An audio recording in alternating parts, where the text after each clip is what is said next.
لنهتدي لولا أن هدانا الله أما بعد فأعوذ بالله من الشيطان الرجيم بسم الله الرحمن الرحيم قل بفضل الله وبرحمته فبذلك فليفرحوا هو خير مما يجمعون۔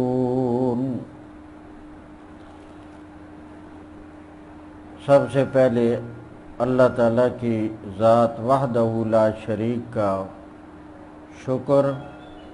اور اس کی بے حد حمد و ثنا، جس نے ہمیں یہ توفیق نصیب فرمائی قرآن مجید سنایا گیا اور سنا گیا۔ پھر حافظ انیق خان صاحب اور ان کے والدین اور ان کے خاندان کے لوگ سب مبارکباد کے مستحق ہیں کہ اللہ تبارک و تعالیٰ نے جس خاندان اور گھرانے میں یہ نعمت نصیب فرمائی۔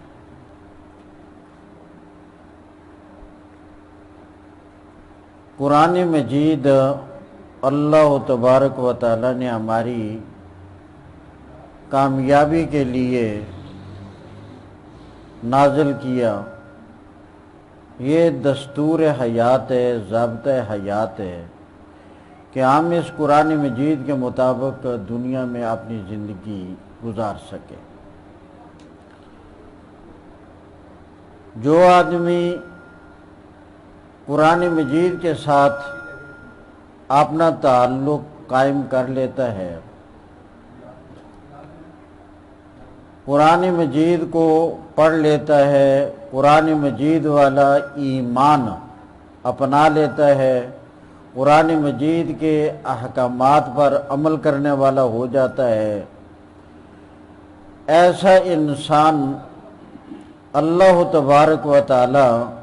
اسی کتاب میں ارشاد فرماتے ہیں، ایسے انسان کی اللہ دنیا بھی بنا دیتا ہے اور اللہ اس کی آخرت بھی بنا دیتا ہے۔ اگر قرآن مجید کو پس پشت ڈال دیا، ہمارے عقائد، ہمارا ایمان قرآن والا نہ بن سکا، قرآن مجید والے احکامات پر ہم نے عمل نہ کیا، قرآن مجید کو ہم نے اپنی زندگی میں نہ لا سکا، ایسے انسان کی دنیا بھی تباہ ہے اور آخرت بھی تباہ ہے۔ اللہ تعالیٰ قرآن مجید میں فرماتے ہیں قُلْ بِفَضْلِ اللَّهِ وَبِرَحْمَتِهِ فَبِذَلِكَ فَلْيَفْرَحُوا هُوَ خَيْرٌ مِّمَّا يَجْمَعُونَ۔ اس آیت کریمہ میں اللہ نے دو لفظ ذکر کیے، ایک ہے فضل اور ایک ہے رحمت، اور اللہ نے یہ ارشاد فرمایا کہ قرآن مجید یہ فضل کا ذریعہ بھی ہے اور قرآن مجید یہ رحمت کا ذریعہ بھی ہے۔ یہاں فضل سے مراد ہے دنیا اور رحمت سے مراد ہے آخرت۔ معنی یہ ہوگا، اے میرے پاک پیغمبر، آپ ان لوگوں کو یہ بات بتا دیں، یہ مسئلہ سمجھا دیں، یہ مجھ رب کا پیغام میرے بندوں کے نام پہنچا دیں اور انہیں سمجھا دیں۔ اگر قرآن مجید سے اپنا تعلق مضبوط بنا لو گے، میں تمہاری دنیا بھی بنا دوں گا اور میں تمہاری آخرت بھی بنا دوں گا۔ جو آدمی اس طرح قرآن مجید کے ساتھ تعلق قائم کر کے اپنی زندگی گزارے گا، اللہ کریم فرماتے ہیں وہ انسان جو قرآن کو پس پشت ڈال کر دنیا کی محنت میں لگ گیا، دنیا کے مال دولت اکٹھا کرنے میں لگ گیا، وہ انسان اس کے مقابلے میں بہتر ہے اور یہ انسان بہت بہتر ہے جس نے قرآن کے ساتھ اپنا تعلق قائم کر کے اپنی دنیا بھی بنا لی اور اپنی آخرت بھی بنا لی۔ قرآن مجید کے ساتھ تعلق کا یہ معنی قطعا نہیں ہے کہ آپ چھوڑا کر دنیا کی ساری ضروریات کی محنت بھئی اسی کو آپ پکڑ لیں ہاتھ میں، نہیں، قرآن مجید کے مطابق زندگی گزارنا، دکان قرآن کے مطابق کرنا، تجارت قرآن کے مطابق کرنا، فیکٹریاں قرآن کے مطابق چلانا، مزدوری قرآن کے مطابق کرنی، لین دین معاملات قرآن کے مطابق کرنے، اپنی گھریلو زندگی، باہر کی زندگی، اپنی اجتماعی زندگی، انفرادی زندگی، یہ قرآن مجید کے مطابق گزارنا۔ ایسے انسان کی اللہ دنیا بھی بنا دیتا ہے، آخرت بھی بنا دیتا ہے۔ یہاں میں نے کہا دو لفظ ذکر کیے، ایک فضل اور ایک رحمت۔ فضل سے مراد دنیا اور رحمت سے مراد آخرت۔ اس کی ایک چھوٹی سی دلیل، جب انسان مسجد میں آتا ہے، دکان، اپنا دفتر، اپنی فیکٹری، اپنی زمین، اپنی دنیا کی مشغولیت کو چھوڑ کر وہ مسجد میں آتا ہے اور داخل ہوتے وقت ایک دعا مانگی جاتی ہے، اللہم افتح لی ابواب رحمتک۔ اللہ، میں دنیا کی ضروریات کی محنت سے فارغ ہو کر اب آخرت کی محنت کے لیے آیا ہوں، اور اس کے لیے لفظ رحمت کا استعمال ہوا۔ اب مسجد میں آ کر انسان نے جو دعا مانگ رہا ہے، اللہ رحمت کے دروازے کھول، وہ رحمت میرے لیے اور اس کی تیاری آسان کر دے، تو یہاں انسان آخرت کی تیاری کے لیے مسجد میں آتا ہے، اور جب فارغ ہو کر نکلتا ہے پھر ایک دعا مانگتا ہے، اللہم انی اسألوک من فضلک۔ اللہ، میں تو اسے تیرا فضل مانگتا ہوں۔ اب وہ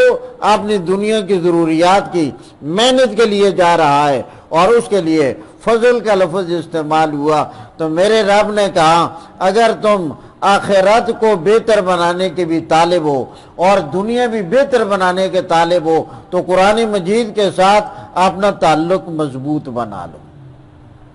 اور اگر قرآن کے ساتھ یہ تعلق مضبوط نہ ہو سکا پھر دنیا بھی تباہ اور آخرت بھی تباہ۔ اللہ تعالیٰ قرآن میں فرماتے ہیں، من اعرض عن ذکری فإن له معیشة ضنکا ونحشره یوم القیامة اعمی قال رب لم حشرتنی اعمی وقد كنت بصیرا قال كذلك أتتك آياتنا فنسيتها وكذلك اليوم تنسى۔ اللہ فرماتے ہیں جو آدمی قرآن سے اپنا منہ موڑ لیتا ہے، اپنی فکر قرآن والی نہیں بناتا، اپنی زندگی کو قرآن والی نہیں بناتا، قرآن مجید کو پس پشت ڈال دیا اور اس نے بے التفاتی کر لی، اعراض کر لیا، رخ موڑ لیا، عقائد قرآن والے نہ بن سکے، قرآنی احکامات پر عمل نہ ہو سکا، حلال حرام کی تمیز نہ کر سکا، سچ اور جھوٹ کی تمیز نہ کر سکا، حق اور باطل کی قرآن کا علم حاصل کر کے تمیز حاصل نہ کر سکا، اللہ فرماتے ہیں ہم اس کی دنیا کی زندگی کی ضروریات اور اس کی معیشت کو ہم تنگ کر دیتے ہیں اور مشکل کر دیتے ہیں۔ کھانی تو دو روٹیاں ہی ہیں، مگر جھوٹ، فراڈ، جھوٹی قسمیں، خیانت، دھوکے بازیاں، جھوٹ بے جھوٹ، اتنا مشکل ہو جائے گا یہ کام کہ جس کی حد ہی کوئی، مشکلات میں اسے ڈال دیا جاتا ہے۔ وہی دو روٹیاں اور وہی ضروریات زندگی اس کے لیے مشکل بنا دی جاتی ہیں، اللہ فرماتے ہیں۔ پھر ایسا انسان الجھ جاتا ہے کہ اس کو نہ مسجد کی فکر ہوتی ہے، نہ قرآن کی فکر ہوتی ہے، نہ ذکر و اذکار کی فکر ہوتی ہے، حلال حرام کی طرف پھر انسان کی توجہ جاتی ہی نہیں، پھر انسان ایسا پریشانیوں میں اور مشکلات میں الجھ جاتا ہے کہ اس کو کسی چیز کی فکر نہیں رہتی۔ اور آخرت بھی تو اللہ اسے اندھا کر کے کھڑا کرے گا، اور وہ کہے گا باری تعالیٰ میں تو دیکھنے والا تھا، میری بینائی تھی، آج مجھے کیا ہو گیا، یہ میرے ساتھ کیا معاملہ ہو گیا؟ اللہ فرماتے ہیں کذالک اتتک آیاتنا، تیرے پاس ہماری قرآن کی آیتیں آئی تھی، فنسیتا، تو نے تو انہیں بلا دیا، نہ تیرا ایمان قرآنی آیات والا بن سکا، نہ تجھے قرآنی احکامات پر عمل کا موقع، تو نے آج سے گنوا دیا، ضائع کر دیا، اور تیری اس طرح توجہ ہی کوئی نہیں ہوئی، تو نے بھی تو ہمارے قرآن کو بلائے رکھا۔ وَكَذَلِكَ الْيَوْمَ تُنْسَى، آج تجھے اللہ کی رحمت سے ایسے ہی محروم کر دیا گیا اور دور کر دیا گیا۔ تو یہ قرآن مجید جو آپ حضرات نے سنا، حافظ انیق خان صاحب نے سنایا، اس قرآن مجید کے ساتھ اپنا تعلق مضبوط بنایا جائے، قرآن مجید کی تلاوت بھی روزانہ کی جائے، اور قرآن مجید کا علم حاصل کر کے اپنے عقائد اور اپنے اعمال وہ قرآن والے بنائے جائیں، تو پھر اللہ تعالی ہماری دنیا بھی بنا دے گا اور ہماری آخرت بھی بنا دے گا۔